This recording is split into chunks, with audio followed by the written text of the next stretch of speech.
இன்றைக்கான வேத பகுதி ஆதியாகமம் 29வது அதிகாரம் வசனங்கள் 15 முதல் 35 வரை. அறுவடையின் காலம்.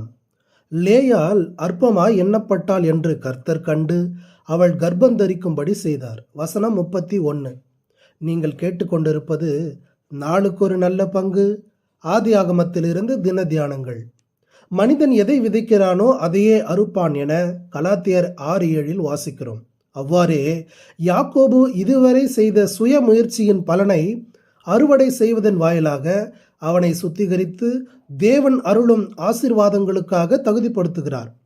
சுதந்திரவாளியானவன் எல்லாவற்றுக்கும் எஜமானாய் இருந்தும் அவன் சிறு பிள்ளையாய் இருக்கும் காலமளவும் அவனுக்கும் அடிமையானவனுக்கும் வித்தியாசம் இல்லை.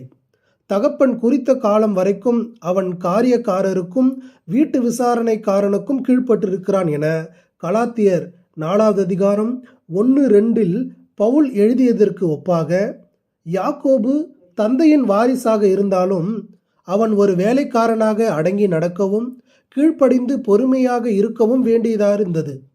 லாபான் யாக்கோபை நோக்கி, சம்பளம் எவ்வளவு கேட்கிறாய் சொல் என்றான்.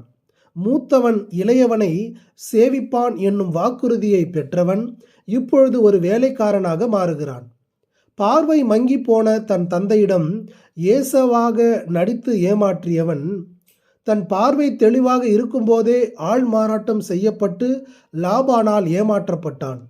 மூத்தவனின் ஆசீர்வாதத்தை குறுக்கு வழியில் பெற்ற இளையவனாகிய யாக்கோபுக்கு மூத்தவள் இருக்க இளையவளை கொடுப்பது இவ்வடுத்து வழக்கமல்ல என்ற லாபானின் கூற்று யாக்கோபுக்கு பேரதிர்ச்சியாய் இருந்திருக்கும். பொறுமை, உத்தரவாதம், உழைப்பு, காத்திருத்தல் போன்ற இன்றியமையாத பாடங்களை கற்றுக்கொள்ளும்படி சில நேரங்களில் இவ்விதமான ஒழுங்குபடுத்துதல் என்னும் பயிற்சி பள்ளிக்கு தேவன் அனுப்புகிறார்.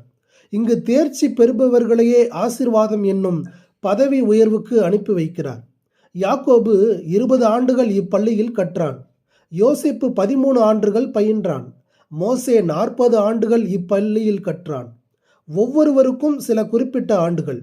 அவை எத்தனை ஆண்டுகள் என்பது நம்முடைய கரங்களில் அல்ல. அவை நம்முடைய பரம தகப்பன் குறிக்கும் காலம் வரைக்கும் தொடரும். இதே வேளையில் ராகேலிடம் யாக்கோபு வைத்த அன்பை மெச்சிக்கொள்ளாமல் இருக்க முடியாது.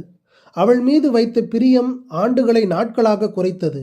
அதற்காக அவன் ஒரு வேலைக்காரனாகவும் ஆகவும் தயங்கவில்லை. ஒரு காரியத்தை பிரியத்தோடு செய்தால் அது எளிதாகும் என்பதை யாக்கோபின் மூலம் கற்றுக்கொள்ளலாம். கிறிஸ்து நம்மேல் வைத்த அன்பினால் நம்மை மீட்கும் கடினமான பணியை மேற்கொள்ள ஒரு பரிபூரண அடிமையாக இப்பூலோகத்துக்கு வந்தார். அவர் அடிமையின் சாயலை தரித்து கொண்டார். லேயாள் அற்பமாய் எண்ணப்படுகிறதை கர்த்தர் கண்டார். ஒடுக்கப்படுகிற யாவருக்கும் கர்த்தர் நீதியையும் நியாயத்தையும் செய்கிறார் என 103வது சங்கீதம் 6வது வசனத்தின் வாக்கியத்தின்படி அவள் கர்ப்பம் தரித்து பிள்ளை பெறும்படி செய்தார். ஆசாரிய ஊழியத்துக்கென தெரிந்து கொள்ளப்பட்ட லேவியும் அரசாளும் கிறிஸ்து பிறந்த கோத்திரமுமாகிய யூதாவும் அவள் வயிற்றிலேயே பிறந்தார்கள். தேவன் அவளை கனப்படுத்தினார். லேயாளும் நான் கர்த்தரை துதிப்பேன் என்ற பொருளில் 4வது மகனுக்கு யூதா என்று பெயரிட்டு அவரை கனப்படுத்தினாள். ஆண்டவரே, பாடுகளில் பொறுமையை கற்றுக்கொள்ள எங்களுக்கு உதவி செய்யும். ஆமேன்.